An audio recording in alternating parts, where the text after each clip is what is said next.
All right, everybody. As promised, joining us once again, Michelle M.L. Smith, who, among many other things, is co-director of Missourians to Abolish the Death Penalty, MADPO. All the links and a more full bio will be in the show description. In fact, I'm just going to copy and paste the show description from Millennials Are Killing Capitalism and put it in there. Have the same thing with all the information.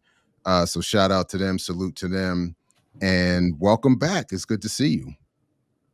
It is definitely good to see you as well, and thank you once again for having me on. Appreciate it. So, with your permission, what I thought I would like to do is start Mhm. with sort of sandwich everything, do the business end, get to your bio because that I'm very anxious to hear a little bit about, and then that is your Okay. story, and then close it out again with the business. So Mhm. so obviously the business of the day is we got to stop Khalifa from being killed, Yes. assassinated, Yes. basically. Yes. So could we start with that business, and then we'll sort of work backwards to try to hear a little bit about your story as to how you got to be doing this work. But if you would just tell us a little Sure. bit about who Khalifa is and why we need to be involved with saving his life. Thank you so much, Dr. Ball. So Khalifa Marcellus Williams, his government name, but his Islamic name is Khalifa. He is a Black Muslim man who is on death row in Missouri. Khalifa was convicted in 2001 for a brutal murder of a woman who was a reporter for our largest paper. So this case, got a lot of coverage at the time. The murder happened in 98, but he was convicted in '01. And during that time, and since then, he has maintained his innocence, but also once some evidence came out, once more testing was done, once the case was delved into a little bit further, it is honestly conclusively known that he is innocent. There is nothing that convicts him, as far as the evidence at the scene of the crime. So, with him being convicted and put on death row, his attorneys and himself have been fighting for nearly 24 years. This is his third scheduled execution date. Missouri is a very bloodthirsty place to live. And so, despite the evidence, despite the prosecutor's push to free him, our state is pushing forward with this execution Tuesday.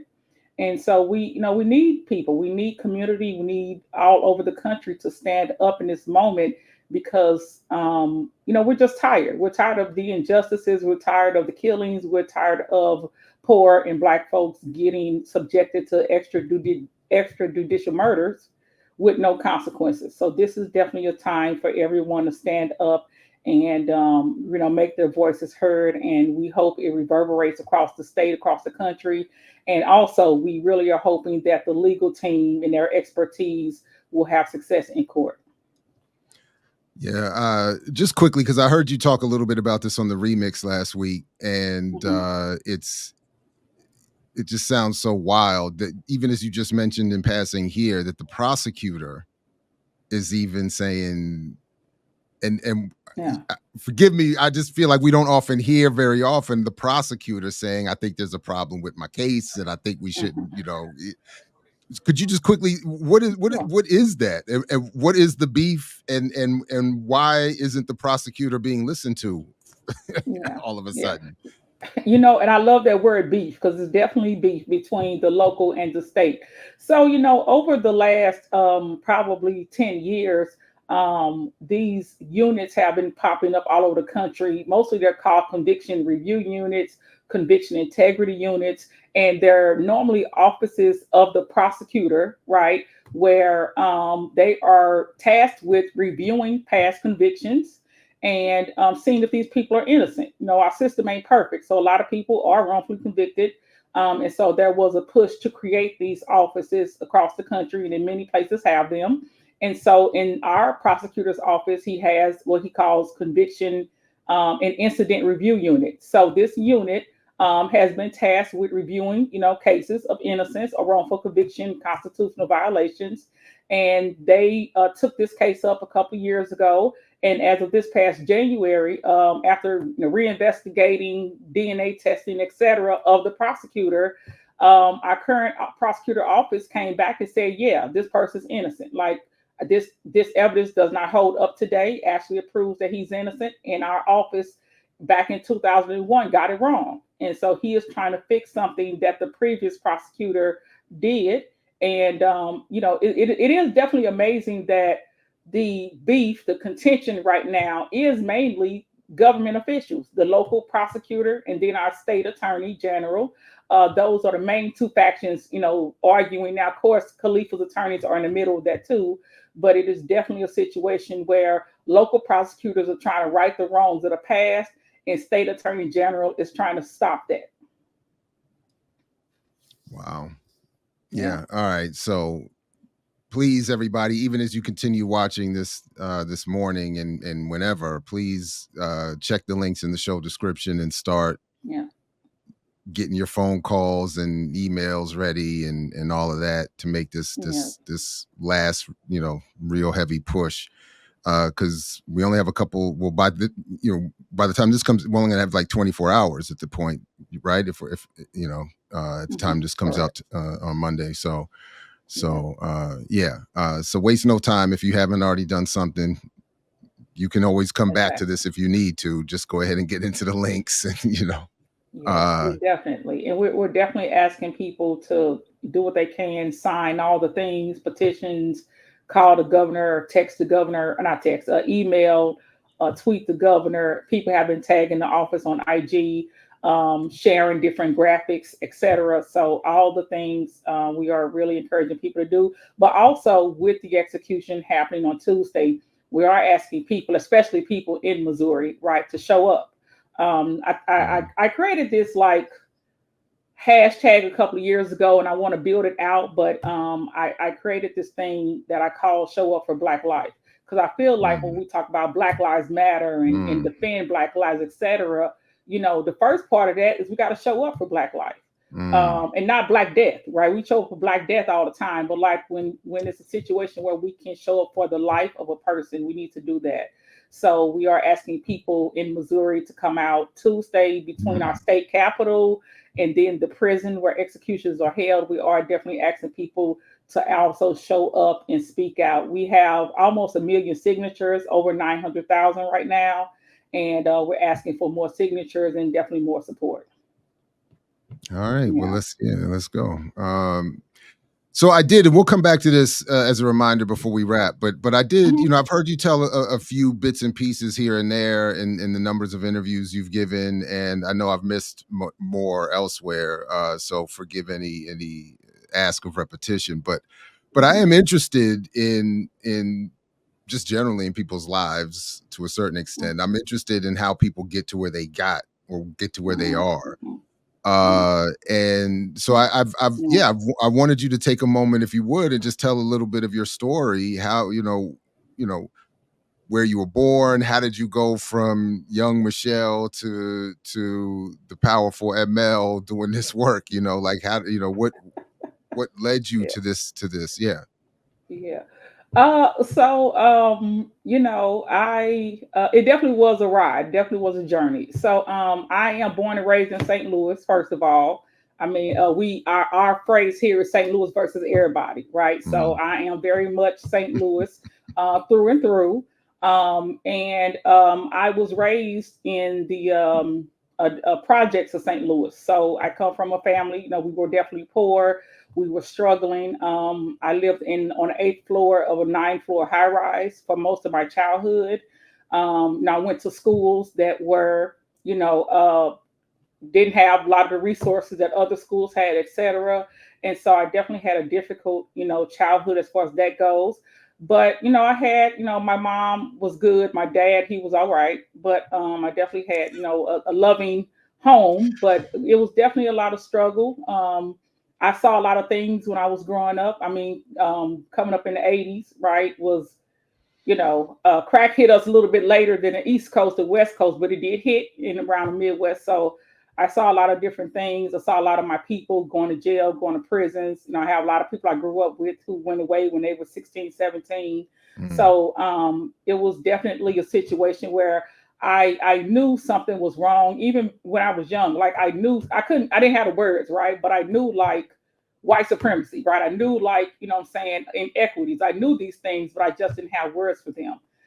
And but I was also like the smartest kid, not only in my class, in my school. Like we would do testing. Do you remember those standardized testings like the Oh, what was it called? The cat test or something. We that had a I lot of don't remember, standardized tests. but the scantrons with the Yes, filling in yes, the circles and all that. Yeah, yeah, yeah, exactly. yeah, yeah. I remember those. Yeah, I God. remember them. And shout When out to you we for did, doing well. I think I below failed those joints because I just remember filling stuff out, like just you making just didn't making care. pictures in the with the Stop it. seriously, it was bad. Yeah. It Anyway, was yeah. bad, but you just when you weren't worried about it, huh? That's too funny. So yeah, so I did well on those tests. Like I Mm, always got the highest scores in my school, in my city. I was always given awards, and I was considered, the smart kid who was supposed to excel. But what I realized later is you have to take potential and you have to manifest it, right? Just having potential doesn't do anything. You actually have to make sure you manifest it, you support it. There is a system around people with potential to allow them to reach those heights. And I just didn't have that system of support. I just didn't have that behind me. So, as quote unquote smart as I was, I still ended up at 17 and pregnant. I still ended up, working in fast food when I was, 18, 19, 20. I still ended up suffering. So I really hate the word potential because that's all I heard all my life. Like, oh, you can do this, you can be a doctor, you can be a lawyer, so on and so forth. But it was like I just didn't have the resources to meet those things. And so that was kind of my early years. I had my son, like I said, when I was 18. He was born. And I spent several years struggling. I went to school, college on and off, working full time. Um, and although I knew suffering and struggle, I didn't necessarily know incarceration because I knew people went to prison, but I didn't hear from nobody. People in the right, prison, they were right. just out of sight, out of mind, right?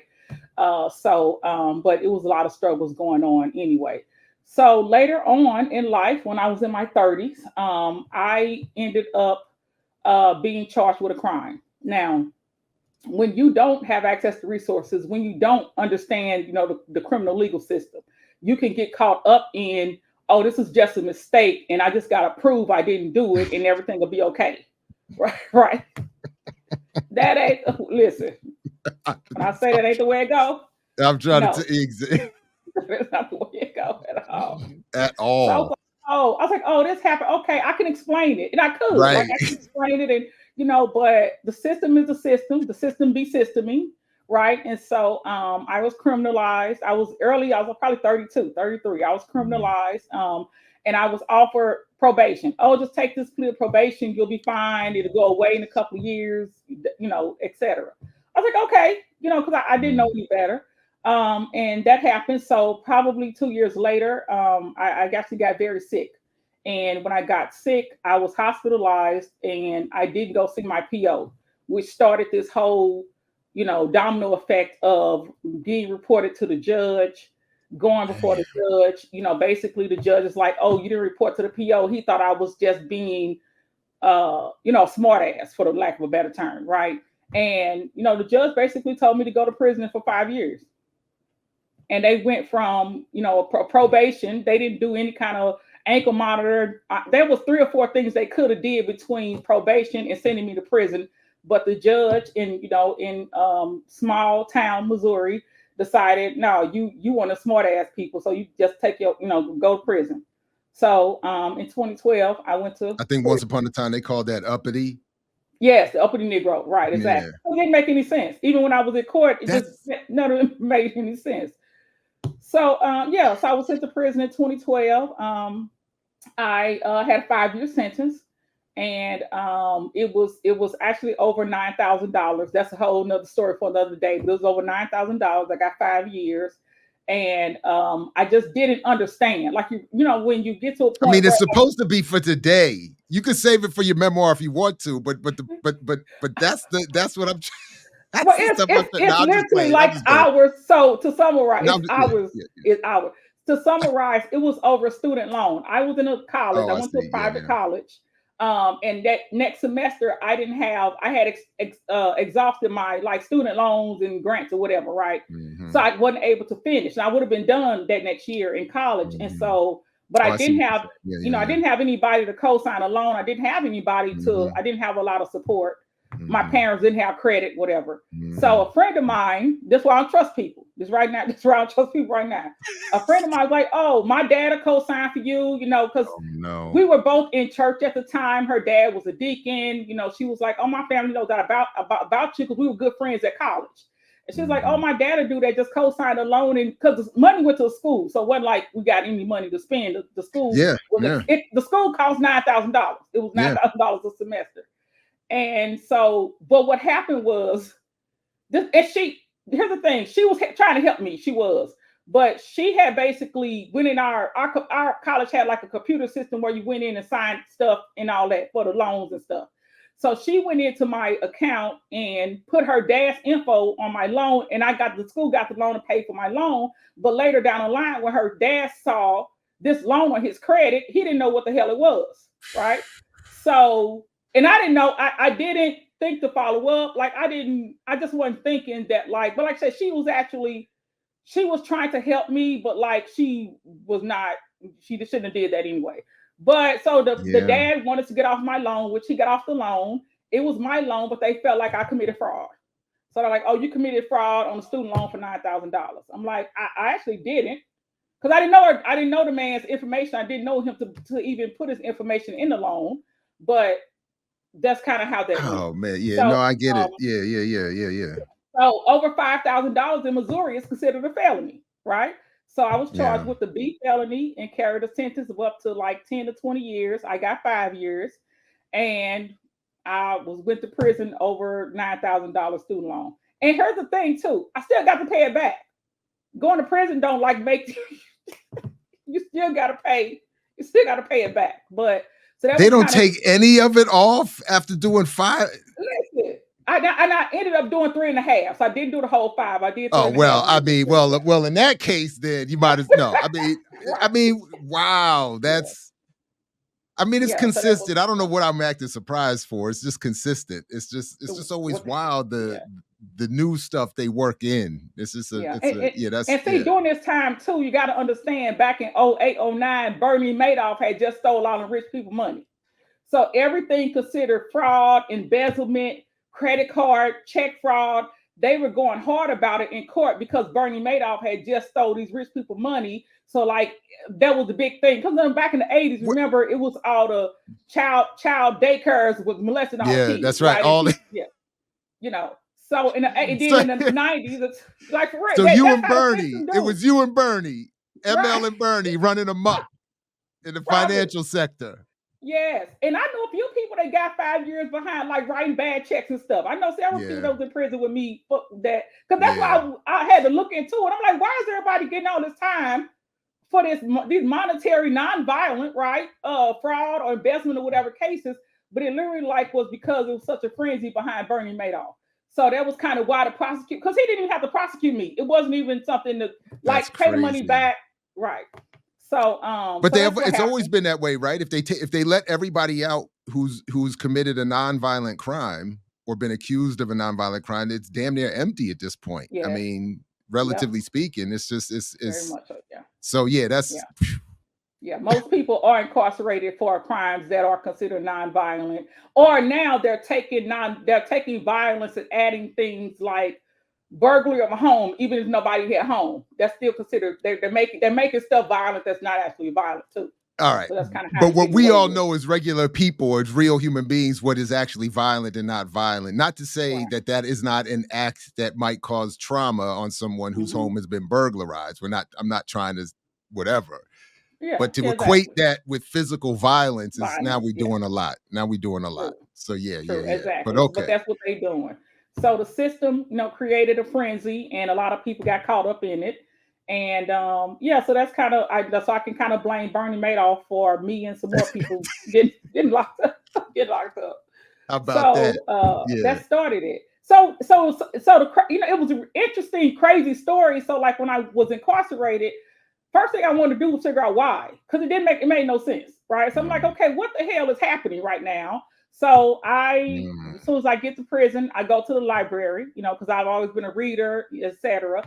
So I go to the library. I started studying the law, studying criminal code, criminal statutes, etc., and trying to figure out what they did to me. And then figuring out, and I figured out that they did violate my rights. I should have went from probation to a harsher form of supervision, like house arrest, something like that. That those are the steps, but that's not what I got. So I kind of tried to figure that out. And in the midst of me figuring that out and working at the library, I became a law clerk, or what we call a jailhouse lawyer. And I started helping other women. Right, I helped women with things like getting time served on their sentences that they had did in jail, helping them file for divorce, helping them try to keep their kids, because if you're incarcerated for over 2 years here anyway, they try to take your kids from you. So I just started helping other women who didn't understand the law, who didn't feel like they had a voice, because I'm always like I am now. This been me, right? I'm always loud. I'm always the person who, if it's a problem, I got something to say about it. So yes, I kind of started helping other people studying the law. That's kind of how I met my partner as well, because he was a jailhouse lawyer in the prison he's in. And so yeah, so the legal system became my thing. It became my, okay, I need to do something about this. So that's kind of how I got into the area overall. And then when I in 2020, I heard about this job of in a death penalty organization. So I was like, I guess I'll apply. People thought I was a good match. I applied. I interviewed with my now co-director at the time. She was my boss, but I interviewed with her. She and the other person liked me, and so I came on. But you know what? I want to stop and say something. Being incarcerated by itself, I don't care if you did 3 years or 30 years, does not make you an organizer, don't make you an activist, it don't make you an advocate, it don't make you nothing but formally incarcerated, right? So there is a bridge that you have to go from your experiences and using them to getting all the information about the systemic issues and understanding how to be an organizer. And that's kind of a pet peeve of mine, because there are so many people out here who are formally incarcerated and they swear they organizers and activists and out here fucking up, just keeping it real, right? They're moving in ways that are not community based, that are not comradeship, that are not organizing, because all they have been is in prison. And so you have to like understand. So I started learning. I started learning about the death penalty. I started learning about how to be an organizer. I went to community meetings, and I'm in St. Louis, so this is Ferguson. This is ground zero. So I started going to organizations that were created after Ferguson, going to their community meetings, learning about what they're doing. So I really like became a student of the movement, so I can be effective and use my own story to become an organizer. And so that's kind of what I've been doing over the years, so really is that inserting right? So, myself. I'm sorry but Go just ahead. quickly, so you were locked up when Michael Brown was killed. Am I Yes, getting that timeline right? correct. Yeah. Yep. I So got out in 2015. so when that happened and all of that popped off after that, what was the reaction within the prison that you were in? Was there a Oh, reaction? woohoo, but listen. Prison is a microcosm of the society, right? It's just a smaller society. Racism exists, all the isms exist in prison. And when Mike Brown Jr. was killed, the white women were walking around talking about he did this. And even when Trayvon was, I remember when Trayvon was murdered, they were like, "Oh, he had on a hoodie and he just all the things." So it was a lot of tension even in prisons. I'm sure it was worse in men's prisons, right? But it was Mm, definitely a lot of mm, tension in women's prisons. White women trying to explain away, how he was wrong for whatever, and a lot of people in prison. You would think they would be anti-police, anti-system, but they almost go to prison and like feel like they have to like be subservient to the system in order to get mm. out and in order to have an easy time in prison. So it was a lot of subservience to the system of people incarcerated. And so yeah, it was a lot of tension inside. It was a whole lot of tension. My son was actually a year older than Mike Brown Jr. And he lived not far from Ferguson, like the next suburb over. My son lived with his grandmother. So I'm panicking because, like, it was a lot going on, and I don't know where my kid is. He caught the bus from school because I wasn't there, so he had to catch the public bus. And I finally got a hold of him, and it was, what we were looking at the TV trying to figure out what was happening. It was a lot going on at that time. It was a lot of tension. I felt so horrible because, like I said, and interestingly enough, my son resembles Mike a lot. Like, he was a big, dark-skinned kid, right? So that could have been my baby. That could have been any of our kids. So that's really one reason why that still to this day, like, affects me a lot. Because I see my son in Mike Jr. But yeah, it was a lot of tension inside doing that, and all the other George Floyd doing all the things that happen out here. Oh It yeah, yeah. reverberates inside. Oh yeah. Yeah, yeah. That's why. So was that helping also to propel you to where you are now? Were you thinking already then, this is why I got to keep doing what I'm doing, and that transition that you're talking about others don't make? Mm-hmm. How was it that you made it in terms of going from just being formally incarcerated to being a more credible activist spokesperson for that struggle? Were there people or groups that said, "Hey, ML, let me pull you this way," or did this just, I don't know, somewhat self-generate? I think that you have to definitely be determined on that path, right? Because you can bring a horse to water, you can't force him to drink. So you definitely have to be determined. But the thing is too, and if somebody else said this to me recently, you have to be an organizer inside in order to want to be an organizer outside. A lot of people inside are not organizers. Now, there are some great incarcerated organizers. There are, right? A lot of folks, trying to, hold the system accountable, trying to help other people that they're around. But if you want a person inside that was doing that, if you were just trying to do your time, quietly, you weren't challenging, I'm going to say, the prison system, you weren't writing stuff up. If you weren't doing in none of those things, you didn't feel that pull to be an organizer and to change the prison. Even if you complain, people complain about the stuff going on all the time, right? And when people complain, I'll be like, okay, don't do it. Like, we got this one interesting situation. We got this phone list. People do too much. They just be on the phone for extended periods of time because they ain't got no home training. So people were complaining about people being on the phone for hours and hours and not getting off the phone, let other people use it. So the prison system at our prison decided to make a phone list. So you had to sign up for these 15-minute blocks of phone time. Now, people got jobs, people go to medical, people doing stuff, so you can't necessarily be right on that phone at the 15 minutes. And one time, this lady, she had a 15-minute block of time, but she got called to medical for whatever reason. So she told a friend, hey, you go get on the phone because I'm finna go to medical to see the doctor. And that other friend got wrote up because she was on the phone with somebody else's phone time. So it was a lot of issues. And I understand the reasoning for, doing this because it was complaints, but their solution was not helpful, right? So people complaining. So I said one day, well, don't sign the damn list. When they put out the list to sign up for 15 minutes, don't nobody sign it. That way, and can't nobody get in trouble because ain't nobody on the paper, right? Simple to me. I got in trouble for that. I was accused of inciting a riot because I didn't make anybody not sign it. I just suggested nobody sign it. It clicked. Nobody signed it. And so the next day, the officers want to know why nobody signed the phone list. And then everybody looking at me.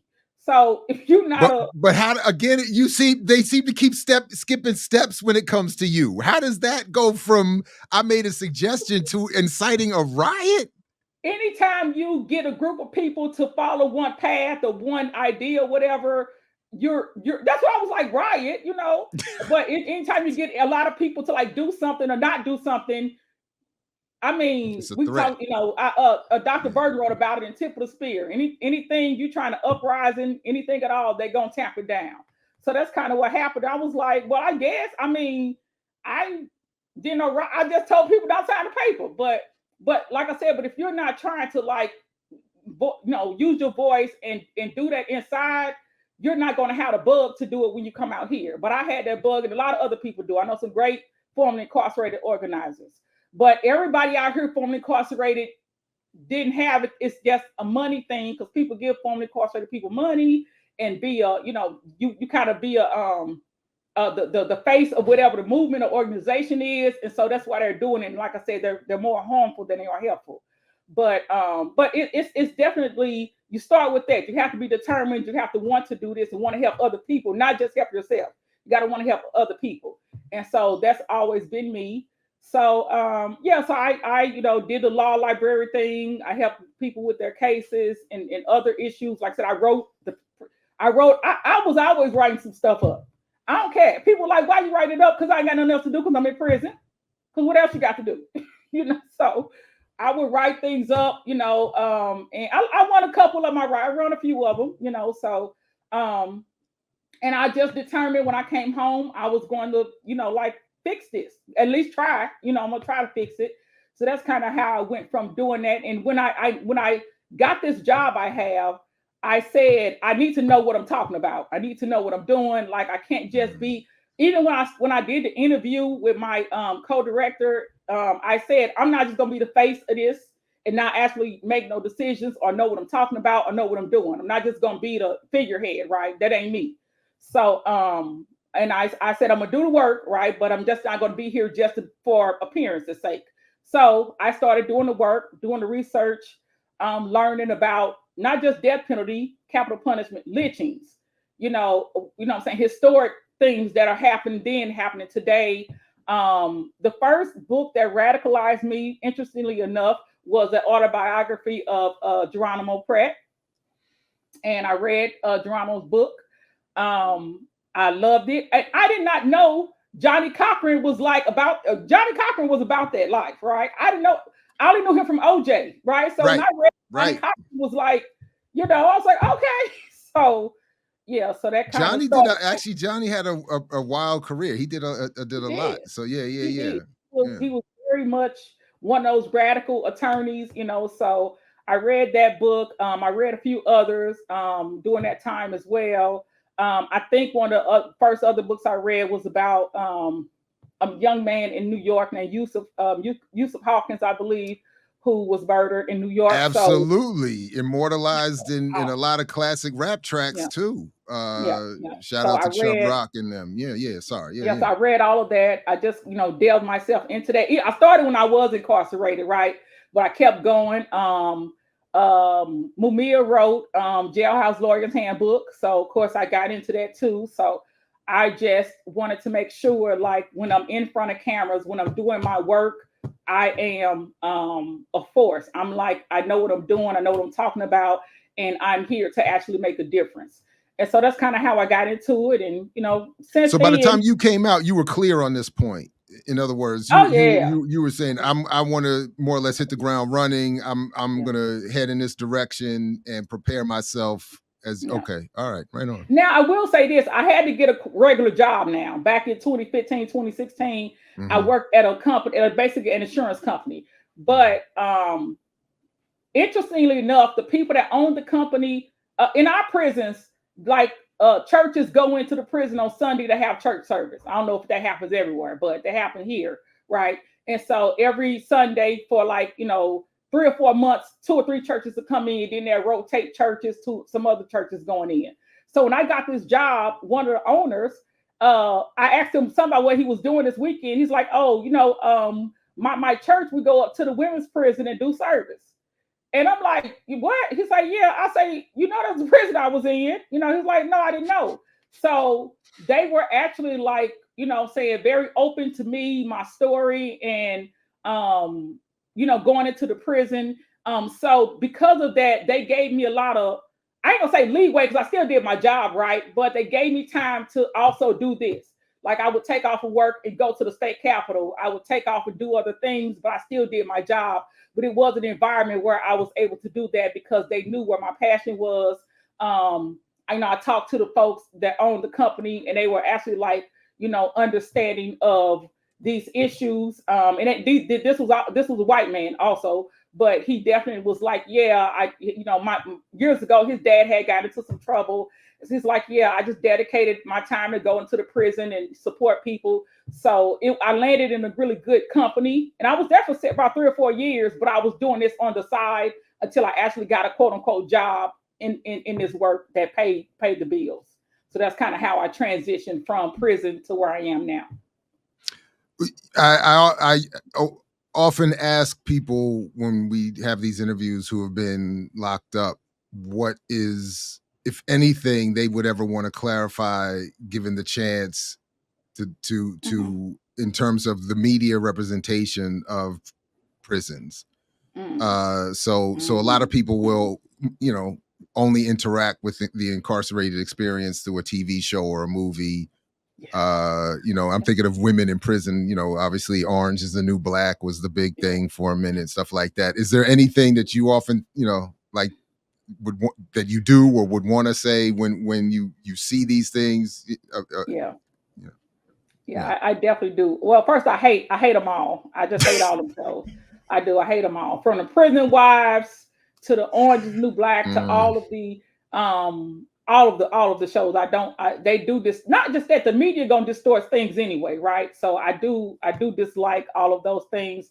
You know, I will say this.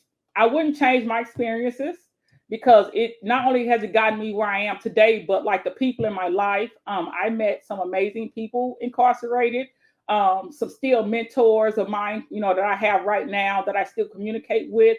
I've learned so much. I actually met a person when I was incarcerated. She had a story. It was this lady. They were Muslim, and their daughter was dating a black boy. They were teenagers, and it was a big story in my city. And they killed their daughter for dating this black boy. A huge story. And I felt some kind of way about the people because when I was a little kid, they owned a convenience wait a store, minute. and The I would go in their family store. killed their own Yeah, child. yeah, the dad and the mom, yeah, because she was dating a black boy and in their religion or whatever, you weren't supposed to do that. So, and they thought I guess thought she was having sex. I don't know what she was doing, but they did kill her. And at the time, I held a lot of like because they had a convenience store. When I was a little kid, I went into the store to buy candy, and their teenage daughter Mm, was working the counter. So I knew her. I didn't know her mm. well, but I knew who she was. And I held a lot of like animosity and things towards the mother, right? Because I didn't understand. And when I was in prison, I met her. She actually was in a wheelchair, and I said a couple of times I had to push her back and forth in her wheelchair. And I actually got her story. Like I got to know her. I got her story, and I understood that because of their culture and where she came from, it was expected of her to go along with whatever her husband did and said, even if it was demonizing her daughter and killing her daughter, right? So it was just how she was raised, etc. So like that really taught me not to be judging people, and what I'm saying, really like understand cultures, systems, all of those things. And her name was Maria Isa. She's passed away now. So like that existence and that experience really taught me like about empathy and compassion and like I said, understanding our systemic issues. So I would not take it back, but also it's not an easy place to be. I mean, it is punishment. It is separation from your loved ones. It is a place where their goal every day is to break you down and dehumanize you and break your spirit and break who you are, right? So they can control you. And so all of those things existed simultaneously, right? So I definitely tell people that there are some very smart folks incarcerated. There are some very wise people. There's some very interesting people who are incarcerated. But there's also a situation in prison where they make sure the system and the media make sure that you see none of that. That the only thing you see is exploitation and violence, and those things are not necessarily everything. It is very much, it's a, what I'm saying, it's a lot of grays of being incarcerated. But I would not take it back. At the time when I was there, I would take it. You know what I'm saying? I was like, I hate this, etc. But like Right, today, right, right, right, I right. know that like being in those spaces with those people. Now, we'll say this: there are people who say prison helped them, and prison, made the better people. No, no, it don't. It is the community you form. And I want Mm. us to get to a place where we form those communities out here. We shouldn't have to go to prison to find a community, to find a group of people who we can relate to, who can support us, because that's what happens there because you ain't got no choice. Like it's life or death, and you got to, you know what I'm saying, make sure you get around people and love on them and support them and they support you. We should have that out here. I shouldn't have to be incarcerated for that. So I won't say that prison saved me or helped me, but I will say that the experiences and the people that I met taught me so much. And I think that that's what, so those prison wives and all those silly shows about relationships and love, we need to have some shows about organizing in prison, you know what I'm saying, and what the systems actually do, and really like the people doing the work on the inside. I would really like that to be more the center than this salacious, dramatized, mess that we look at today. No, that's real. I never mean to demean the prison experience, but I can't help when I hear people talk about. I mean, there's so many things that parallel with how I felt in the military, Yeah, yeah. and including how the military is depicted in film and everything else. It's just, and that last point in particular, I knew, I was conscious of it at the time. I am losing my humanity in this space. Like, I'm becoming a worse person, in every way. I got to get out of here. But I also said the same thing. Like, looking back, it did prove to be an important lesson, and I can say it helped, but at the time, I just wish, why is it necessary to go through all that? Right, exactly.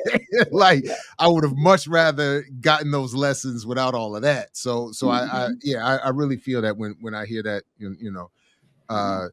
so okay, so you come out, you hit the ground running, and then can you just talk a little bit about that part to where we get to today? The how did you get into the work, Yeah.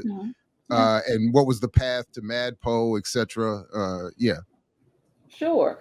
So I was organizing for a few years with this one organization that taught me about legislative advocacy. So talking to people in your community or going to meetings is one thing, but when you go to them state capitals and when you deal with white supremacy close and in person, right? It's a whole other situation. So I was working with an org that took me to the Capitol, that taught me about organizing, how to read a bill, how to write a bill, like what it meant, testifying, the process of legislation. And that was very invaluable as well. And I went from not wanting to even speak to, like, when I walk in these days, I won't shut up. So I started doing that early on. And but like I said, in 2020, when I got this particular job opportunity, and like somebody just called me, was like, "Hey, this organization is hiring for an organizer." Now, when I read a job description, it said prefer a bachelor's degree, right? I don't have a college degree.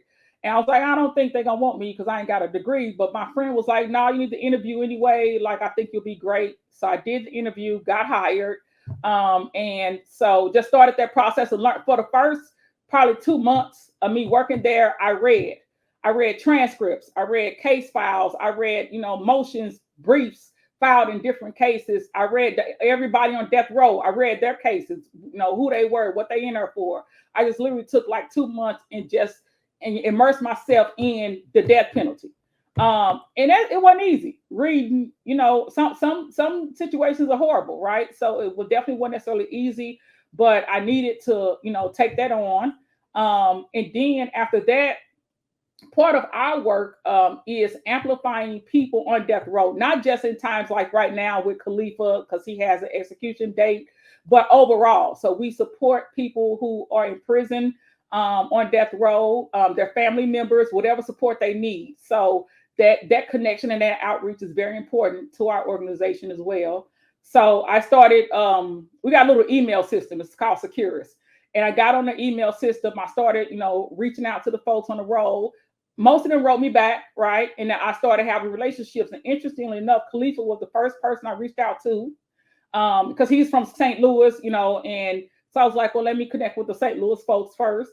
And we connected. He called me. I sent him my number. He called me, and we just started talking. And most of it was not about prison. Most of it was about his family, or just his thoughts on society, etc. He's also Muslim, so his faith. Now I'm not really religious or anything, so that's something I don't I can't really claim or don't have a lot of knowledge in. So he always tells me things about faith and not necessarily religion, but just like having some kind of spirituality.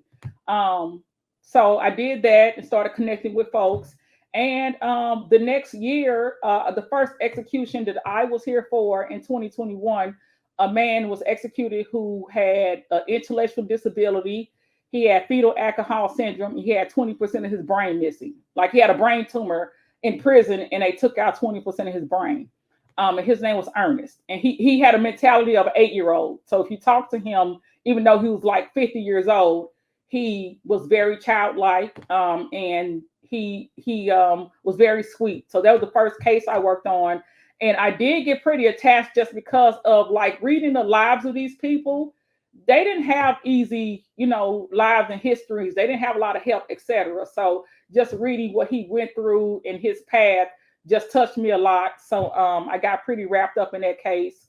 He was executed October 5th of 2021, and it was difficult. It was definitely a hard situation, and but it taught me a lot of lessons about like doing this work.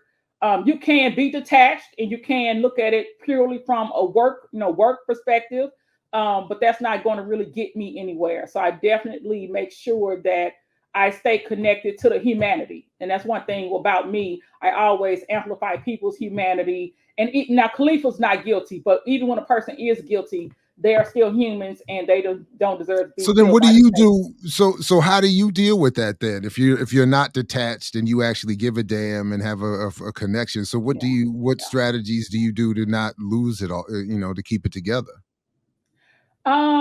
Tequila is a friend.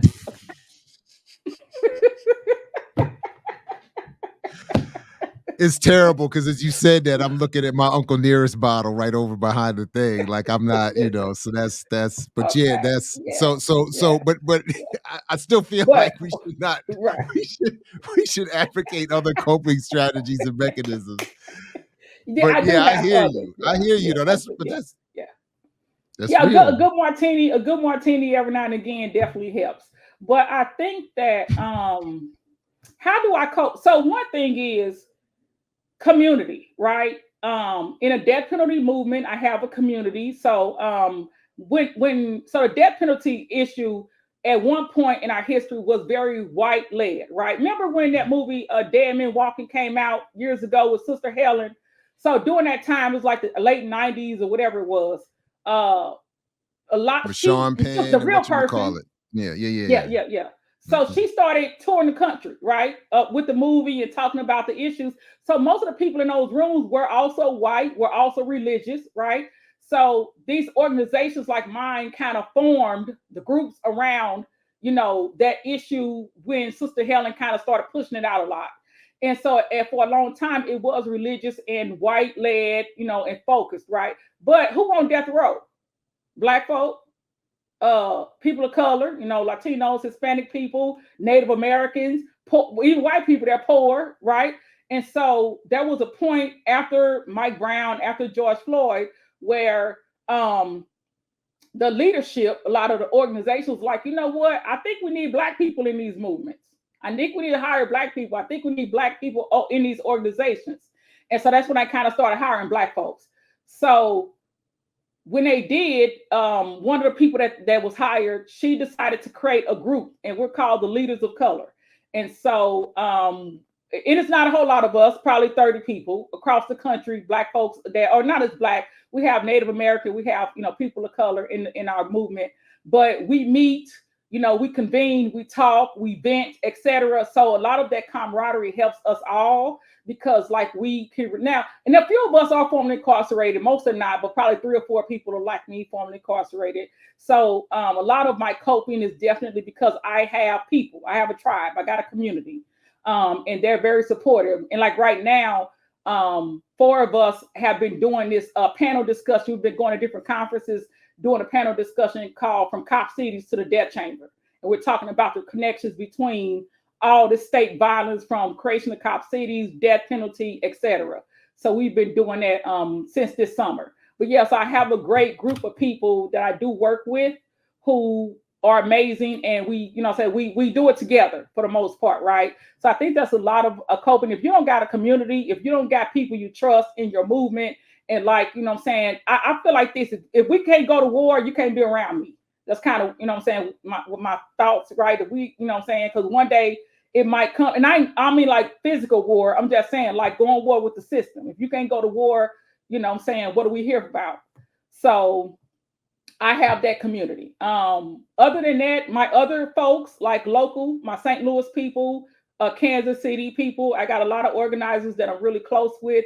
We support each other. One of my good friends is in Kansas City, and we talk about everything. So I really think having people around you, being able to, I know self care has become this like buzzword, but like making sure you are taking care of yourself, even if that means going out to dinner with three or four of your comrades and like talking and, I'm saying, doing all those things. So that helps me so much, just being around my people. That really re-energizes, my strength. So I think a lot of it definitely is how I cope. Then also kind of being alone sometimes. I'm one of them people, I'm actually an introvert. I know people wouldn't believe that, but like I be at home. If I'm not at work, I'm at home. So, just being with myself, thinking, reading. I read a lot, thinking, trying to strategize, trying to figure out how to move the needle towards the abolition of the death penalty in our state, how to get federally, how to get, whoever the president is, not to be killing folks on federal row, because I got some people on federal death row too.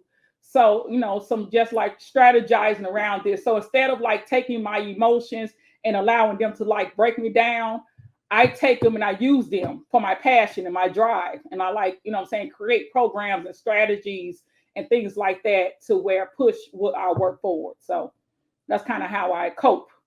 That's what's up. And real quick, you mentioned it. You mentioned Securus and Orasami Burton's book.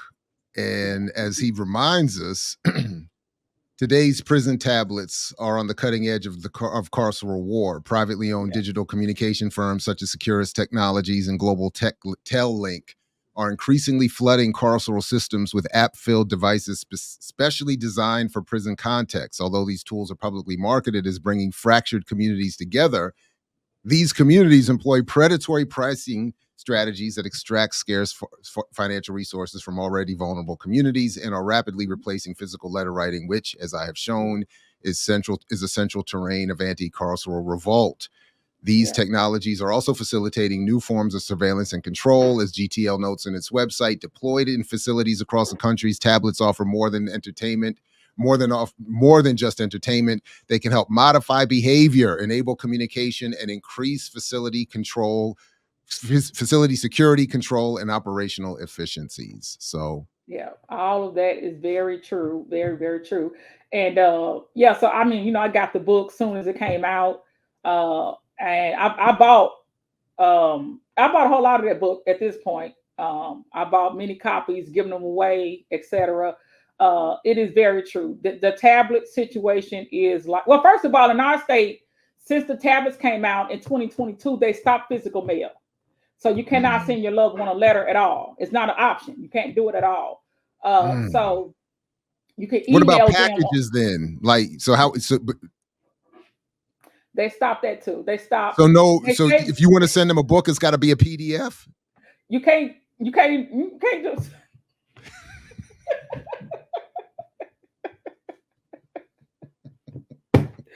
You Well, okay, that's not true. Okay, you can send a book.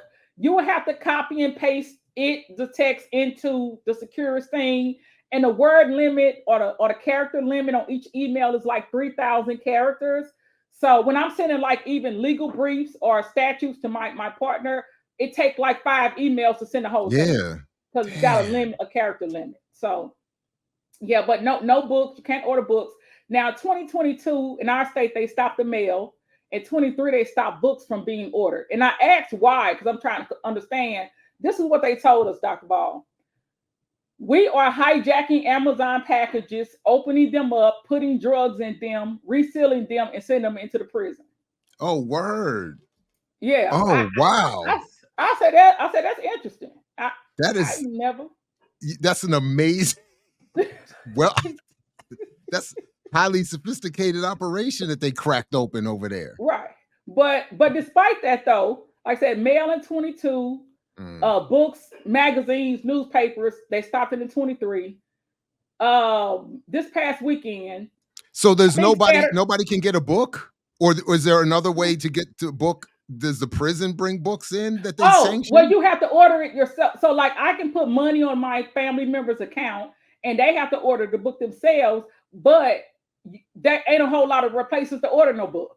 There's not a like. They have a Right, little catalog which has like Moby Dick, The Bluest Eye, got like historic books in it. There ain't no legal books. There's no up to date books. There's nothing you want to read for real. It's like historic books written 30 years ago, and it's like a little catalog, but you have to send your family the money and they have to order it themselves, which is a whole mess of a process. But I wow. was going to say, since they stopped it, right? They stopped letters and they stopped books, but they say we was the one sending in the drugs. This past weekend, I got a message that in one prison, 5 people overdosed and they shut down the whole prison. They put them on lockdown. 5 people in one day overdosed. So I'm thinking to myself, well, how did people get the drugs in if we were sending the drugs in the books and now we can't do that in the mail? Where the book? Where the drug? And Amazon is relatively new. How so? Am I to understand that before Amazon, the prisons were drug-free spaces? I Is mean, not that I know of, right? But this is what they saying. Then oh, then wow. And then somehow, then when even when they cracked open this sophisticated ring of dope, still got in there enough to kill yes, 5 people. Wow. yes, it's still. Or I mean, this overdose at least year I five got people. the I get the death logs of our prison monthly. I try Mm. to get it monthly when they answer my sunshine request, which they don't necessarily answer it all the time. But the last one I got up to the end of August, 96 people died in Missouri prisons, overdoses, medical conditions, whatever. A lot of them are overdoses, though. I would say probably out of that 96, probably 75, 70 or 75 of people who died of overdose. So where the drugs coming from Wow. now? Like they don't have no answer about where the drugs coming from at this point because y'all stopped every means to get in. It's always been a staff. It's always been the people that Of work in the course. prison. It's always been that, right? They don't want to talk about that. So now they have these tablets where you can't really get, any I say good book like something educational. You can't get that in. They have like solitaire and what's that one game? Sims. They got like little games on the Oh, the tablet. So video it's definitely game. Oh something. yeah, Yeah. yeah. So Hmm. it's definitely a mind control thing. You know Mm. what I'm saying? They got movie. You can order a movie, right? The newest movie come in. You can order $7.99. I think how much a movie costs. So it's definitely take your money. And it's definitely to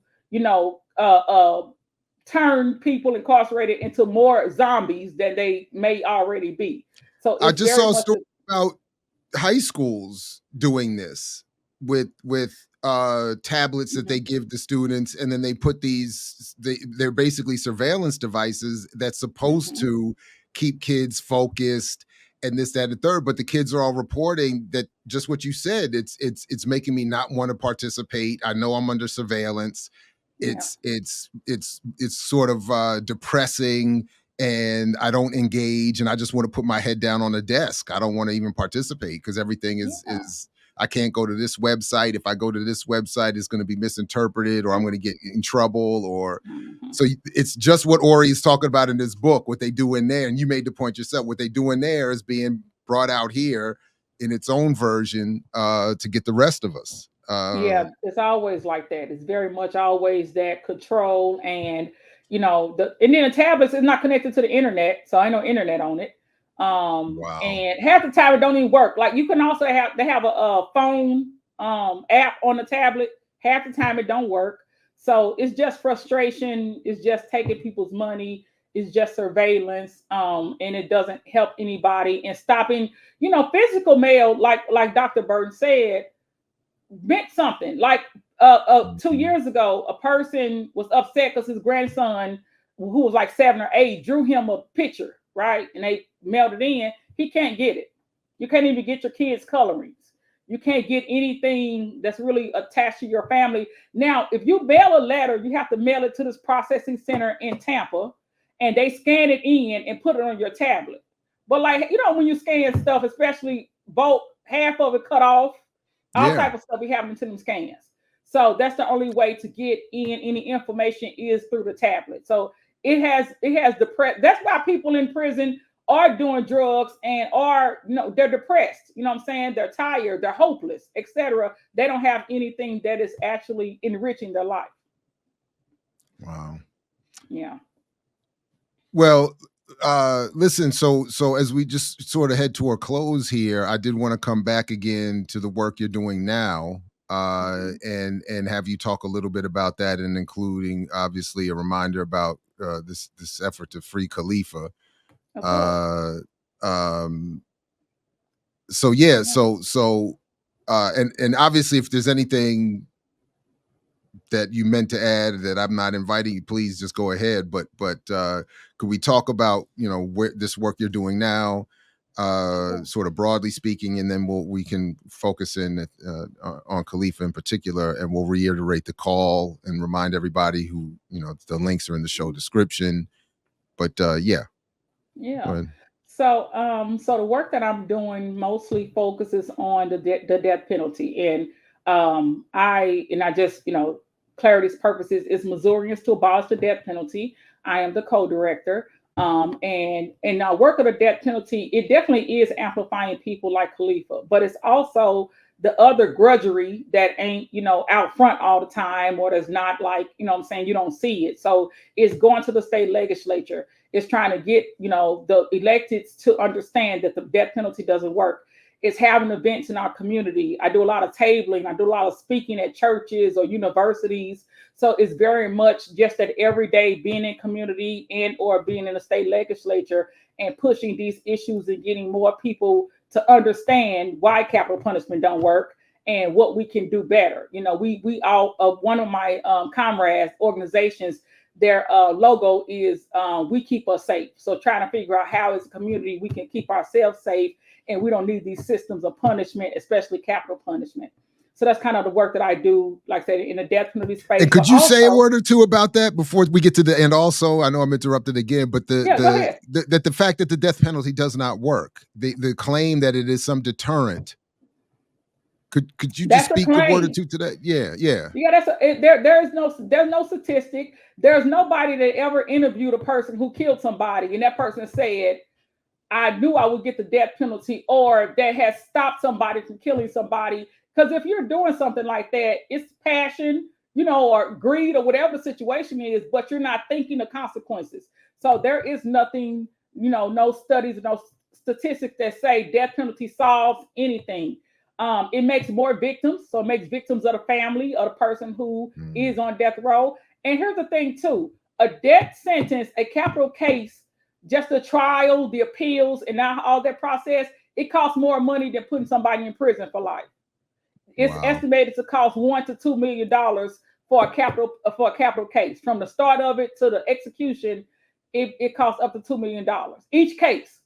Each case. Who got so the states are saying we ain't got money for Medicaid, we ain't got money for child care, a Head Start, we ain't got money for this, but y'all got money for $2 million to kill one person.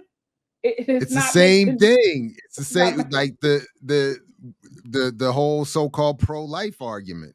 We want to make sure you get here, but then that's it. And then if you that's mess it. No up, help. we'll take you out. We'll No definitely take you support. out. Exactly. So it doesn't, Uh, it does not help anybody. It doesn't solve wow. anything. It doesn't help the victim's family. Also, I talk about the victims' families a lot because they matter, of course. But being drugged in the court for 20 years, because every time a person on death row has a court hearing or any kind of, motion in court, a lot of times the state would bring in the victim's family because they want the people, the judge, to see them crying, etc. And they're re-traumatizing these people. I've been in hearings where on the like the flat screen, the projector, they put up the pictures of the murder, bloody bodies and stuff. And the people have been dead 20 years ago, so now their family got to see they bloody shot up body again. Why? For what reason? Right? So it's re-traumatizing family members. It costs so much money that people don't have. It's a flawed system, right? Innocent people like Khalifa. As of July 1st of this year, the 200 person has been exonerated from death row in this country. 200 person.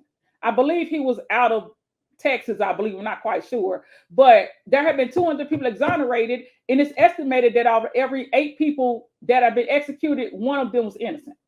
So the system is flawed because we're killing innocent people as well. So for all of those reasons, we don't believe the capital punishment system works. It's not something that helps anybody, victim or not. They're still going to grieve for their family members. And I think that when I've heard some capital punishment cases and read some things, what I think happens is the prosecutor or the cops, because when a person is killed, it's their family's grieving. It's a horrible situation. So in order to comfort the family, the prosecutor and the cops, they put this idea in their head. I've seen cases where the cops or the prosecutor have met a family of somebody who was killed, and the first thing they say it is, as soon as we catch the person, we're gonna put them on death row. Why you gotta say that?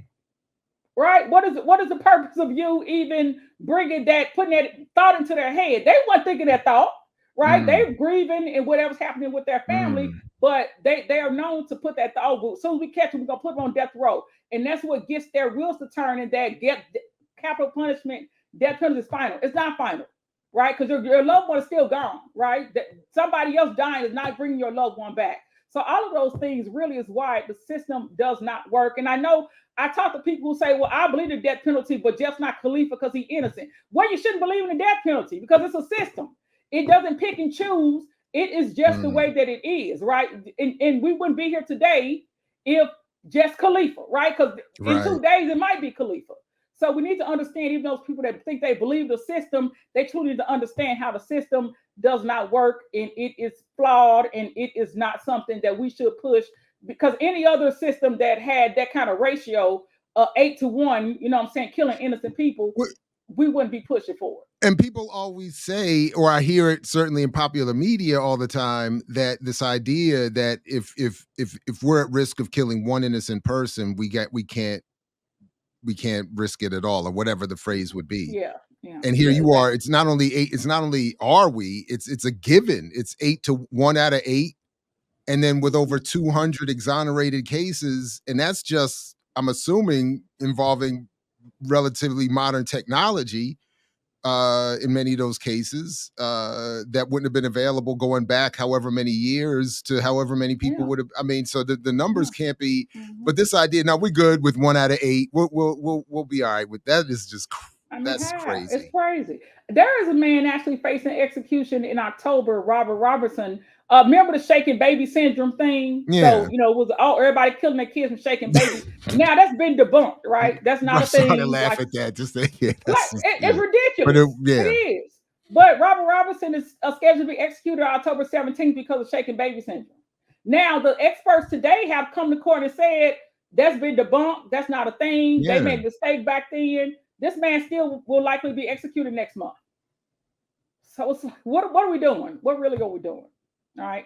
And then one more thing I want to show you something. See on that black thing behind me, on that black poster on my wall? Yeah. That's a quote from Brian Stevenson of EJI, who did Just Mercy. And the quote says, it's not about the crime the person committed, right?